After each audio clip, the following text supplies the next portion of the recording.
everybody, Dacob here. Welcome back to the Fashion Bunker. I have a vintage shirt from the 80s here that I've kind of crumpled up because I have the feeling the perfume that I'm going to show to you and we're going to review today matches this tone of kind of not effortless, I don't know, careless times, but at the same time everything is striped in a way like a prison. Dior has written me a letter to invite me to sample this fragrance and to give me this exclusive little bottle, 7.5 ml splash bottle. They were hoping I was going to purchase it probably, but I mean, if you're inviting me to give me a free little tiny bottle, don't expect me to buy it. I first have to test it, right? So, Rouge Trafalgar. By the way, first and foremost, thank you to my patrons for helping me support and sustain the channel. For you guys on Patreon, this video will be ad-free, while on YouTube ads will be running through the video. Oops. So there you have it, guys. Thank you so much. Now let's get straight to the review. Now I have tried this prior several times. Let's just put it on so we can kind of get straight into it while I'm talking. So we're going to put it here. Ooh, look at that. Now that is a substantial amount. Let's just say more than I would care to have on my skin. Okay, let's close it. Okay, it's there. What's the bottom part? Okay, well, let's leave it open. So, Rouge Trafalgar. Right. Yes. Released in 2020, so this is the newest release by Dior in this year. I mean, there are going to be more probably, but from their Maison Dior fragrance range, this is the newest release, the newest offering. And as the color might already suggest, what we're dealing with here is a rosy, raspberry-ish, strawberry-ish type of concoction. What does this mean? Let's get to the notes and then we're going to see. We got cherries, we got mandarin orange, we got raspberry. Oh, what a surprise. We got strawberry. Then we got, that's all top notes. Then we got black currant in the mid notes, grapefruit, and then the base notes, we got musk and patchouli. Believe it or not, there's patchouli in there, but I don't really smell out of patchouli ever in here. But anyway, so I don't want to be too sarcastic about it. I mean, it's complicated. Rouge Trafalgar does not, and this is something that we've had this issue, or I've had this issue with the Maison Dior fragrances from the get-go, really. Well, no, not true. I mean, when it was still called a Dior Privee range, it was a different story, but since they've, stepped it up and, stepped it up, not necessarily in a good way, but since they've added more and more fragrances to the range, and since it's become Maison Dior, and since, Demachy is completely taking over everything, even the perfumes that he did not formulate himself, he's changing them and turning them into his creations and putting his label and his name on perfumes that were originally not his. It's all become quite, I don't know, like a mad game. And I mean, releasing so many fragrances every year, you could do a good job every single time, yes, but I think to give depth of character to these fragrances, you really need to work a bit longer on them. And I don't know, I have the feeling that these major brands that can afford to, produce their own perfumes and have their own in-house perfumers and that don't really promote their fragrance, their niche, what they consider what they sell as niche and as exclusive fragrances. They don't need to really invest a lot of money in promoting them. Like, they're kind of, I don't want to say they're becoming lazy, but they're quick in releasing perfumes, and these perfumes don't show much character. In fact, many times what happens is these perfumes get released and then they just get discontinued soon after because nobody's really purchasing them. But I have the feeling these brands are giving me the impression that they don't even really care. It's like, okay, we're releasing it now, it's a momentum, and then it's gone, and whatever. It's like, well, so you don't even care about the consumer, because if somebody really does fall in love with this perfume and then let's say a year later can't find it anymore, that's not cool either. In terms of being a luxury brand that delivers some sort of stability, because I believe that luxury is also stability. And I think part of stability is being able to say, we're producing, okay, it's not selling that much, but it costs a lot. And that compensates for the fact that it isn't sold that much. So we're going to keep it in production because that's part of luxury. It's also about comfort. Now, back to the perfume itself. This is an eau de parfum concentration. Longevity, it lasts. And the more you apply, the more you put on and the more it lasts. And it's gonna, on me, it goes for 8 to 10 hours. And it's quite linear, meaning what we have in the opening stays the same way till the bottom. It's not as sticky as early 2000s sweet chulis would have been. However, there is a candy component in there. The strawberry in here is a candy strawberry. It's a sugar-coated strawberry candy. It's like a candy drop. It's not a fresh, plucked in, I don't know, June or July strawberry that grows in the garden, or wild strawberries, which are even more delicious if you're lucky enough to find them in the forests.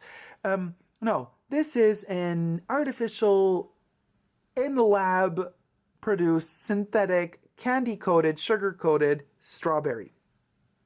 In the opening notes, you get more of the raspberry. The more time passes and the more the strawberry kicks in. The raspberry being slightly more watery and natural smelling, even though it's also artificial, but the strawberry is the one that, because it's so sugar-coated, it kind of takes over the raspberry. So in the opening first impression, you get a raspberry, but very soon after that, the strawberry kicks in. So right now we have that strawberry. What also is listed is the cherry. But with the cherry, I would be a little bit cautious. Why am I saying this? Because we all know the most famous cherry from Dior's offerings is not the Sakura cherry, like cherry blossom idea of the Maison Dior fragrance. No, the famous cherry, my modest opinion, the famous Dior cherry is the cough syrup smelling cherry within Hypnotic Poison, the eau de parfum concentration, the first one released. I haven't smelled the latest formulation, and I do believe it's been reformulated. A lot of you are saying it's been reformulated. I mean, the bottle has changed slightly, and they kind of changed the design of their bottles. They update the design of their bottles from time to time. So that could be, that right now the version available out there as of now isn't as cherry cough syrupy as the first Hypnotic Poison eau de parfum only, not eau de toilette. Eau de toilette has nothing to do with the eau de parfum in terms of that cherry, but that's the famous Dior cherry. You can love it or you can hate it. I hate it, but I also love it sometimes. I hate it more than I love it though, but I do look back at my Hypnotic Poison eau de parfum, and I do wear it for Halloween a lot. That's kind of my, well, just watch the review of the perfume and you'll understand why I love it so much in Halloween. I'll put the link in the description box down below, but maybe also in the card section up above. But anyway, so this cherry is not even close to the synthetic cough syrup cherry in Hypnotic Poison eau de parfum. However, the cherry is there, and that cherry, I'm smelling now,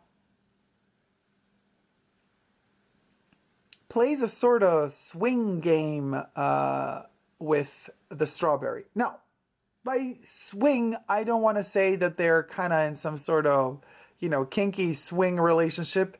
No, they're more like friends like kids on a playground, and these kids might be also getting into a fight, but they never really do. They're just full of energy. They, how kids are. Kids can't control their energy. Like they're all over the place. They're jumping. They're going cuckoo and bananas until they lose their energy, and then they just collapse and fall asleep. That's what kids are famous for. Kids, unlike grown-ups, even though some grown-ups also don't know how to control their energy, but usually grown-ups, if you got to work 8 hours a day or 15 hours a day, you kind of know how to store your energy so that you can get through the day. Kids don't know how to do that. They don't know how to store energy. They just consume it all. They combust. They collapse, they're in a coma, they fall asleep, then they wake up again full of energy, and then they go all over the place like supernovas until they don't collapse again. This is similar. The game going on this play field with these two kids being the sugar-coated strawberry and that delicate cherry, it's a crazy kind of combo because they keep just kind of like blah, blah, blah, blah, blah, blah. They're all over the place. Smelling again. And we have that very distinct musk kick in. It's kind of like a parent. It's like telling the kids on the playground, kids, you're going to hurt yourself. Like, don't jump too much close to, I don't know, the swings or this or that. You can hurt yourself. You can hurt yourself. You know, it's like a boring parent that keeps telling, careful, careful, careful. But the kids are so full of energy, they can't stop themselves. So that's kind of what's going on here. And the musk, being a synthetic musk, is raining in synthetic cherries and synthetic strawberries. So kind of because they're all synthetic, it's like that's the surname of this family. It's like the synthetics. The synthetics are living on Trafalgar Square. Ha. And they're all red for some reason, because they're red fruits, basically. It cools down a little bit with time. It's not as sticky sweet later on in the game as it is in the opening. However, as I said before, it stays linear, meaning you're going to smell that sweet strawberry all the way through, even though the musk reins it in. And that strawberry is just going to literally be with the cherry squeaking all the time. Like, yeah, I'm here, I'm here, I'm here, I'm here, I'm here, until it literally just dies. And that's what's going to happen to this perfume. At one point, it's just going to be over. So it might last you 8 hours, 10 hours. On some skins, maybe even 6 or 4. But it's going to be the same smell until it's dead. And then when it's dead, it's gone. You got to reapply. And then the kid like wakes up again and is all over the place again. That's the concept of Rouge Trafalgar. Is it pleasant?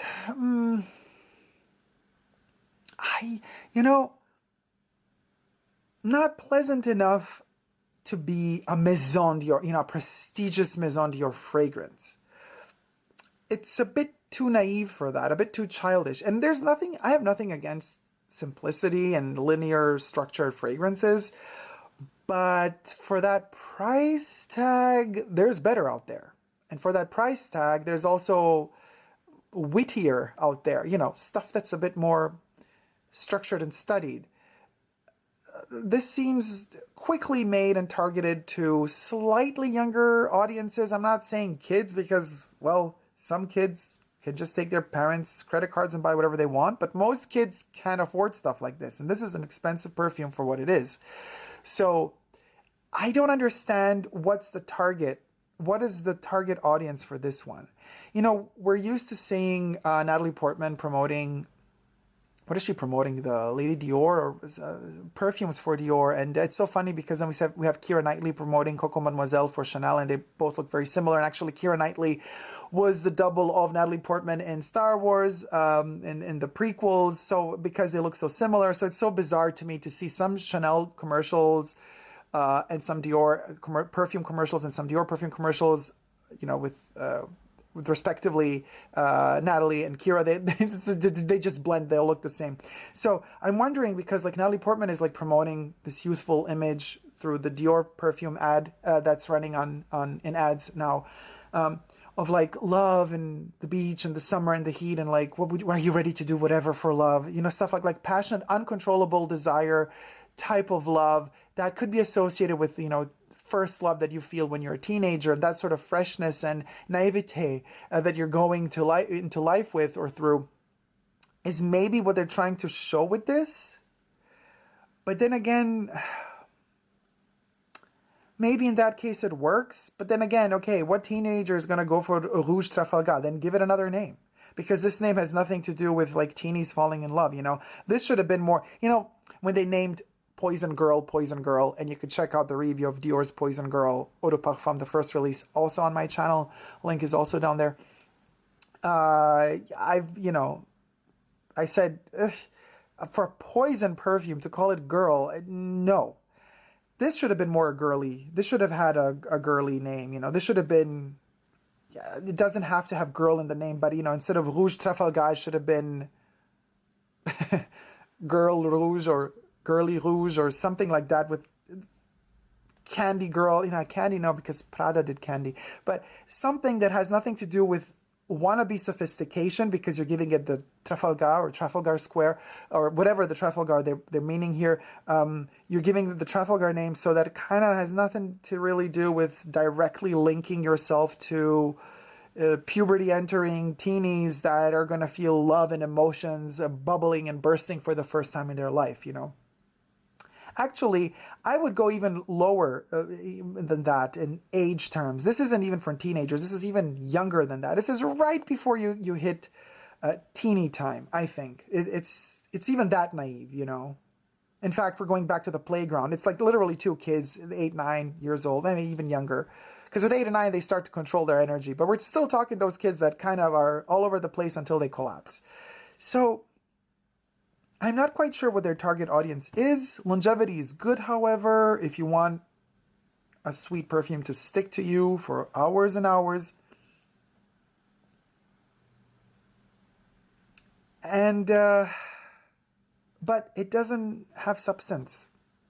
It doesn't have substance. I'm sorry, Dior. You got to focus more, Demachi. I mean, like, I know there are fans of Maison Dior out there, and they're going to be like, Dacob, what are you saying? This is all amazing. I mean, if you love it, you love it. I'm just being honest with what I'm feeling here, and I'm feeling like this one was rushed.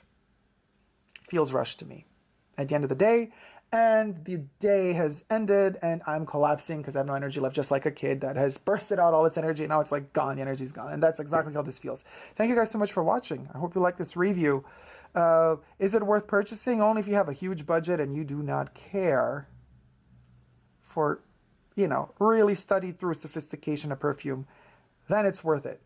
But if you want your money to be spent on something where you really feel like, okay, work went into this. Somebody actually put quite a bit of thought into this.